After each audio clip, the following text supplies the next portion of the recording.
Hello everyone, my name is Droogie4Ever, and today we are back with another of my short stories. If you watched We'll Be Here, the science fiction story, that one was written in November, or finalized in November. I wrote that in August, but I finalized it in November of 2012. This one was completely written and finalized in August of 2012.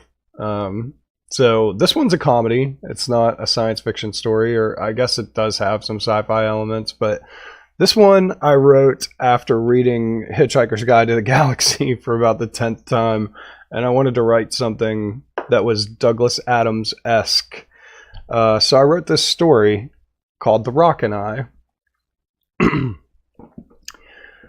Part of my roof caved in yesterday. It seemed like an odd thing for a roof to do at the time, but I quickly realized that it wasn't the roof's fault. It wasn't even my fault, for that matter, having just replaced the shingles a few months before.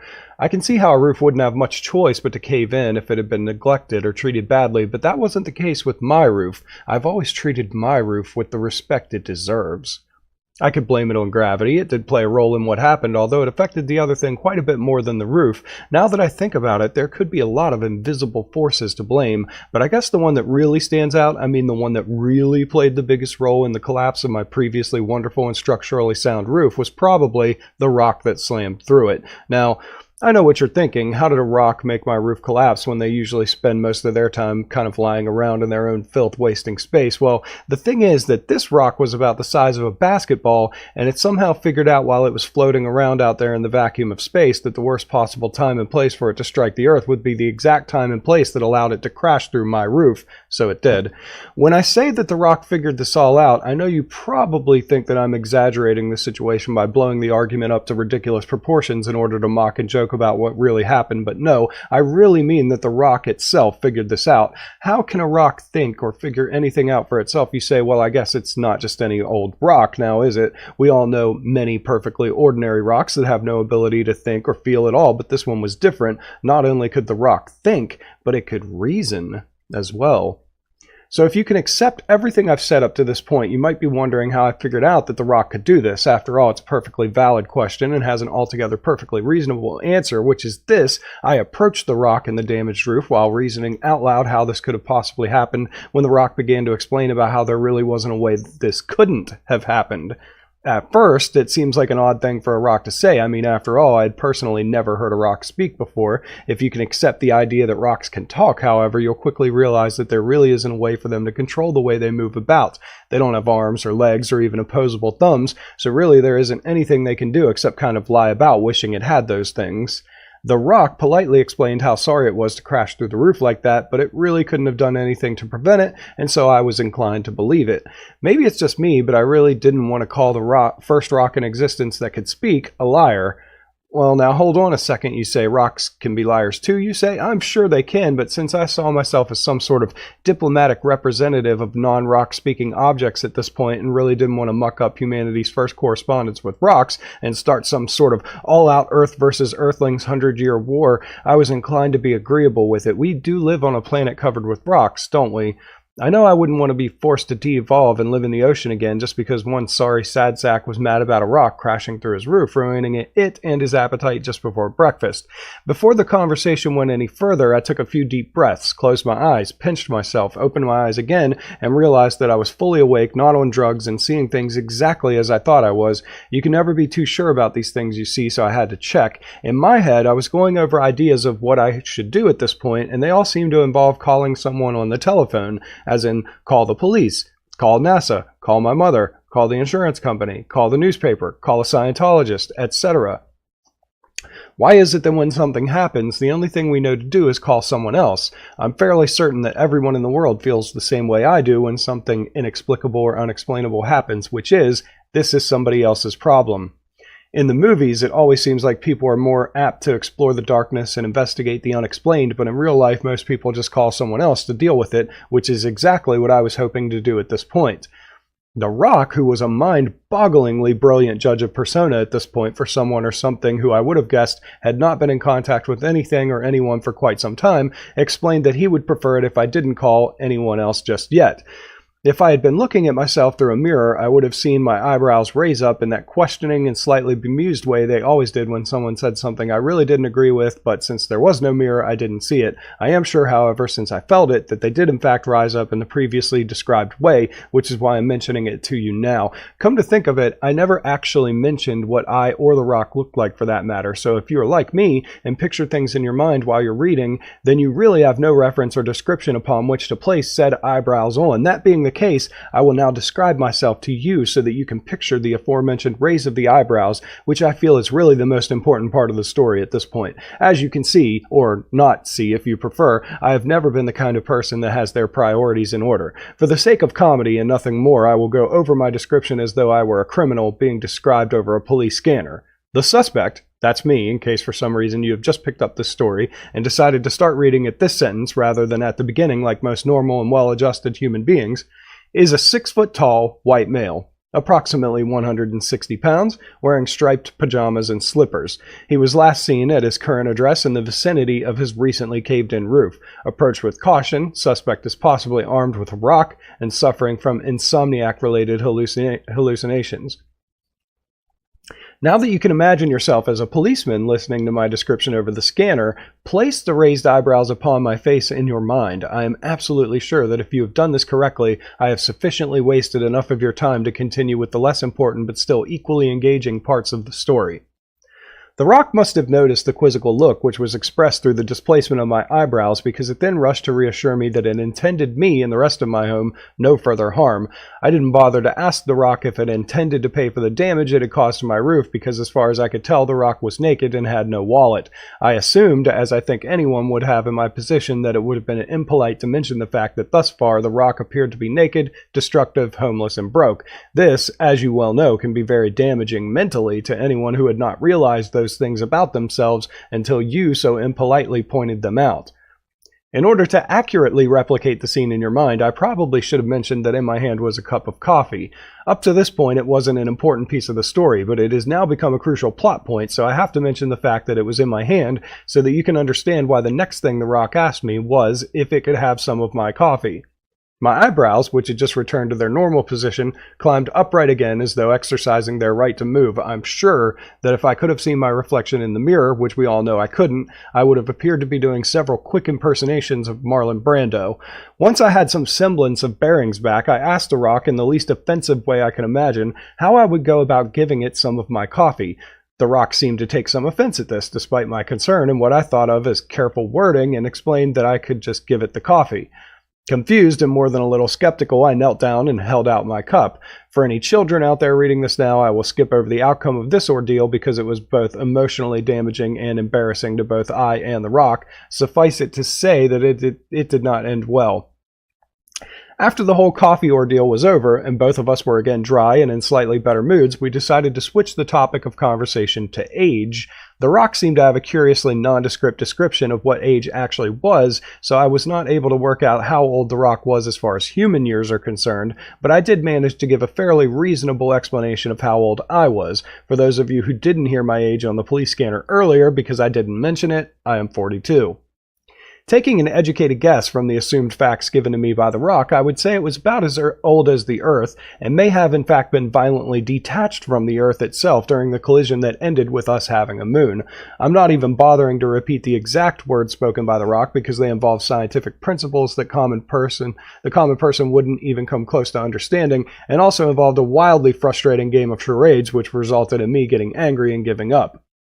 Once we both calmed down again, the Rock decided to switch the topic of conversation to relationships. I allowed the Rock to go first because frankly I had no wish to discuss my failed marriages and deceitful girlfriends with an object that at the very moment could have been described as wild, hard, and heavy. I heard those 3 words during 3 separate breakup speeches given to me at one point or another in my life, while the women in question described their new lovers, and I had no desire to hear them again, even if the Rock in question would not have used those exact same words to describe itself.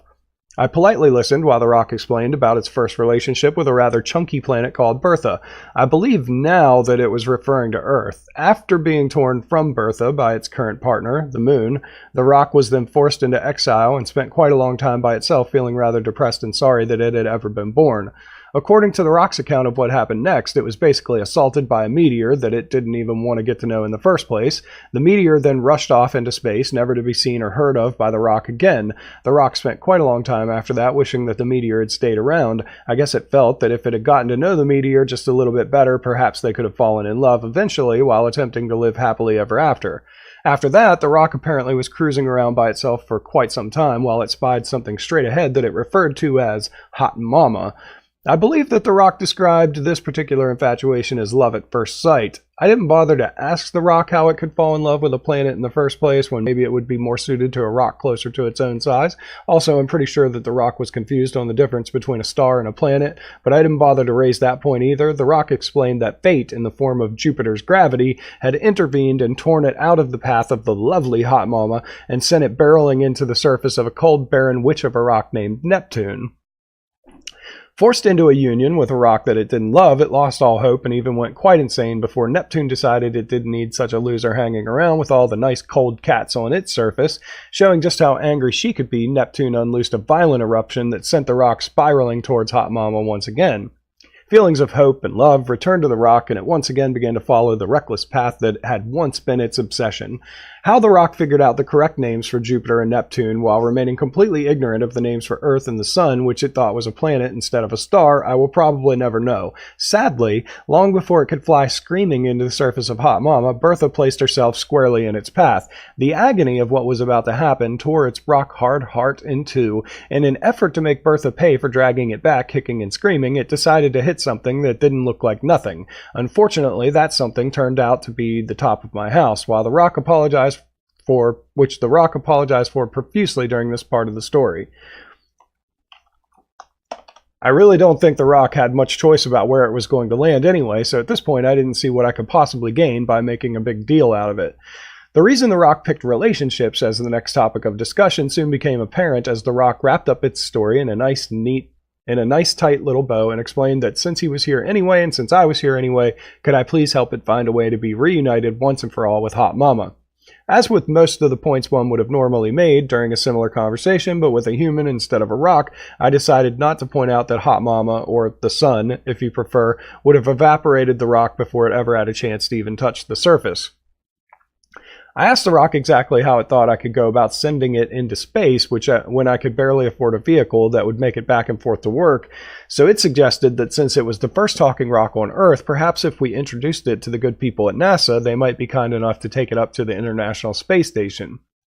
I decided at this point that courtesy no longer required me to keep quiet about the fact that the rock appeared to have no wallet and hence no money. I explained to the rock that it would probably take me months to save up enough money to fix the roof and that I really couldn't afford to drive it to NASA, and so if the rock had no money, we might want to come up with a new plan.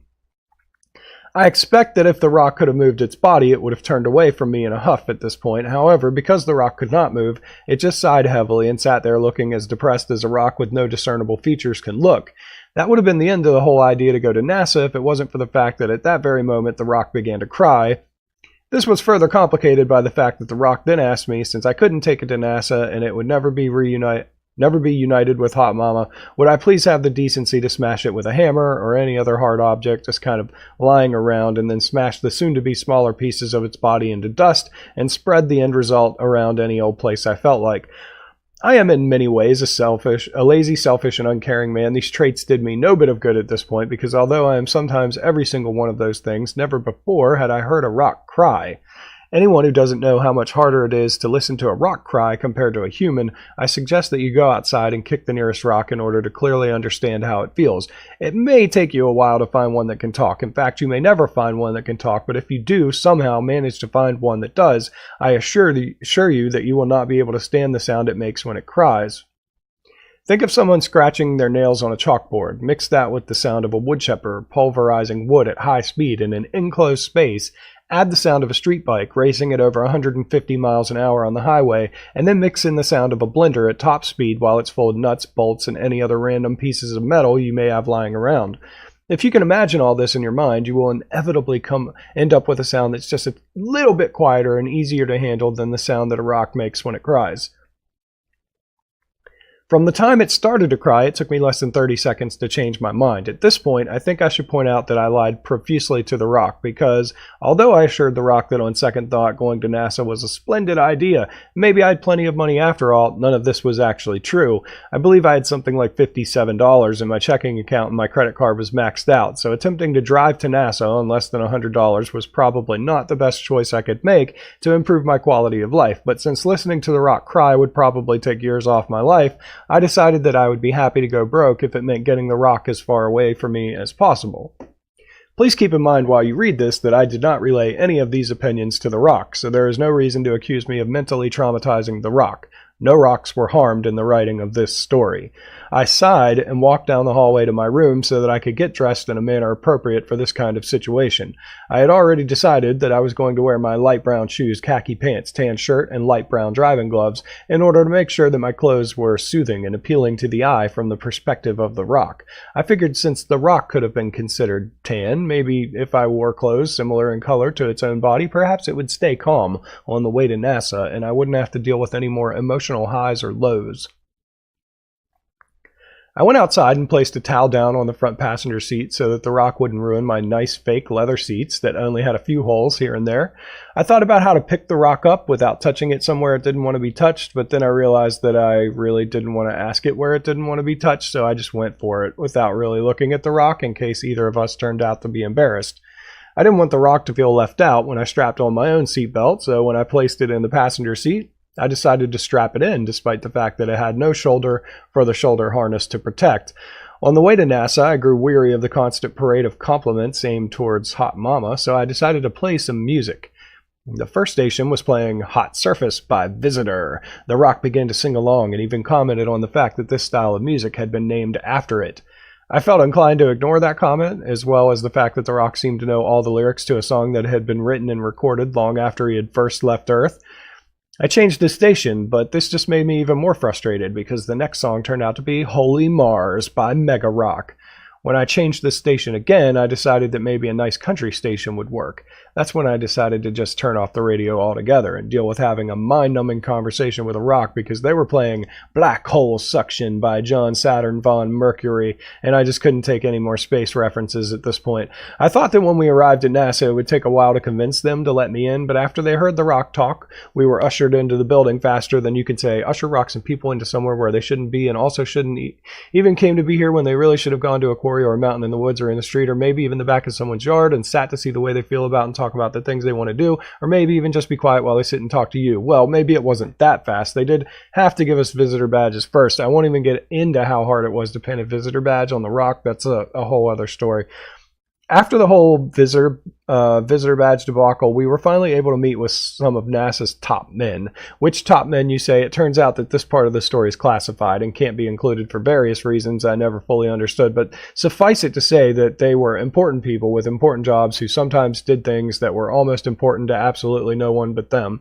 These top men were the same men who insisted on editing my story and shortening it from over 100,000 words down to less than 5,000. You should have seen the manuscript when they sent it back to me 2 years after I first sent it in. I'm willing to bet that they used over 50 black magic markers just to mark out most of my story. This is just one of the many important things the government does with our tax dollars. The top men explained to me that this particular rock was actually part of an experiment they had been conducting to include artificial personalities, complete with life stories, in rocks. I asked why on earth they would want to do such a thing, while the rock insisted that they had done no such thing, and in the end, absolutely none of my questions were answered, and everyone just agreed to disagree on what exactly had happened. The good people at NASA did agree to give me a finder's fee for bringing the rock back, and after I said goodbye to the rock, who all the while kept insisting that it really was from space, I left in search of a place to cash the check so that I would have enough money to put some gas in my car for the ride home. It turns out that finder's fees for bringing NASA back a talking rock ends up being more than enough money to fill up your car with a tank of gas, fix your broken roof, and still have enough left over to live comfortably for the rest of your days. Once again, this is your tax dollars at work. Anyone who has never had the pleasure of returning a talking rock to NASA in order to receive a hefty sum of money, I suggest you go outside immediately and kick the nearest rock. Once you find one that can talk and cry, this may take some time, considering the fact that they really didn't have the money to put personalities into that many rocks because of losing them and then having to pay people like me for bringing them back. Drive immediately to NASA with the rock to receive your just reward for putting up with the rock and bringing it back to the people who should have been putting up with it in the first place. I can say beyond any reasonable doubt that the adventure with the rock changed my life forever in every way, and I know that if I ever have the misfortune of running out of money, you will all be able to find me traveling to the ends of the earth, kicking every rock along the way until I find one that can talk again. And that's the end of my story. It's completely ridiculous and a little stupid, but that was the point. If you've never read Douglas Adams, you probably wouldn't understand this at all. But Douglas Adams had this really, really funny way of speaking and describing things, and I think I captured that pretty well. I hope I did. I wish I had a British accent so I could say it like him. That way, the full effect. Because when I read it in my head, I read it with a British accent, but I do a terrible British accent out loud. So, yeah, I wasn't going to read it with a British accent out loud. But if you can read it with a British accent, it sounds funnier. But anyway, yeah, that was The Rock and I hope you guys enjoyed it. I'll probably publish this one up on Medium, just like I did Will Be Here, the science fiction story. So, yeah, I hope you enjoyed it. And I'll see you guys in the next short story video written by and narrated by Droogie4Ever. Thank you, everybody. You stay you, I'll stay me, Droogie4Ever, and I'll see you next time. Bye.